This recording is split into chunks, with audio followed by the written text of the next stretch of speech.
confidence takes a hit, and how do you get back up? Oh yeah, I got a great story for you. Raise your hand if you know who Larry Fitzgerald is. He's the man. I used to play with him my rookie year. He was a great mentor to me while I was playing with him. And so my first game, like when I went to the Arizona Cardinals, I was undrafted, and I started out, I was on the practice squad. Super cool. And then somebody got hurt, got the opportunity to get bumped up, and I was on the 53-man roster. Like boom, curtains open, show goes on.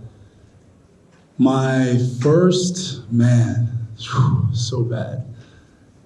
My first play, I got the ball thrown to me. It was literally, I got the same play was called during preseason. That was my first catch against the Denver Broncos. It was like a 40-yard catch. As soon as they called the play, like if you any football athletes in here, you know when that play gets called, that your number is being called, you know it's your play. And like that play got called, and I was like, wow, it's about to happen. It was Thursday night football against the San Francisco 49ers.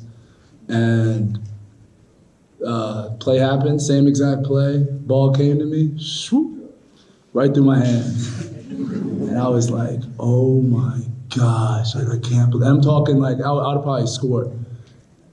Very next play, for football players, there's a concept called like a rub route where you're setting like a pick for another receiver, but you're trying to be, inconspicuous so you don't get caught and a flag happens. So I was setting a pick for Larry Fitzgerald.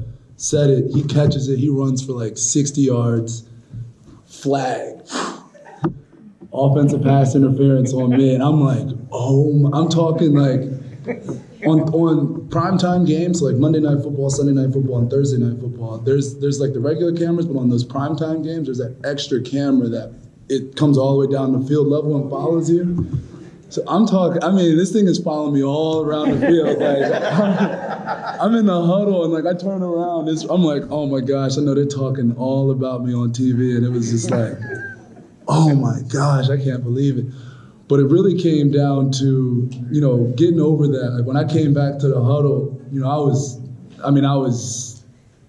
thinking the worst. I'm cut. This is over. Like my NFL career is over. My first game, I drop a ball. Next play, OPI. Like what's gonna happen? And I came back to the huddle, and the guys were just like, Carson Palmer's like, yeah, don't worry about it, bro. You're good. Like Larry's like, yeah, next play, we're gonna be all right. And like having that next play mentality and like that short-term memory, and for all athletes, it's critical. Because it's a cliche, and people talk about, sports are this percent mental, but versus like maybe 10% physical. Like it's so true, because like that confidence is critical, especially when you get to the big stage. Like I say in the NFL, there's no difference than most people. Like Odell Beckham Jr. is one of the greatest receivers out there, but he's honestly not that much different in terms of talent than most other guys. But his confidence, through the roof, like through the roof. Like, and I'm talking the most elite athletes in the world. That's essentially what it takes. But it really comes down to just knowing how to lose and knowing how to handle your losses. I think it's something that's, at least this generation, it's the trophy generation. Everybody gets a trophy. But once you start to actually learn how to lose and what to do with those losses, that's when you can really kind of get to a place of just real greatness. Because like after that happened, like I still remember just like, I dwelled on it. And I remember getting on the bus, like for my first time traveling, first NFL game, how like the buses go. The first bus, players don't get on. Because the first bus is your owner, your GM, your head coach, like all the people who are in the front office and all that.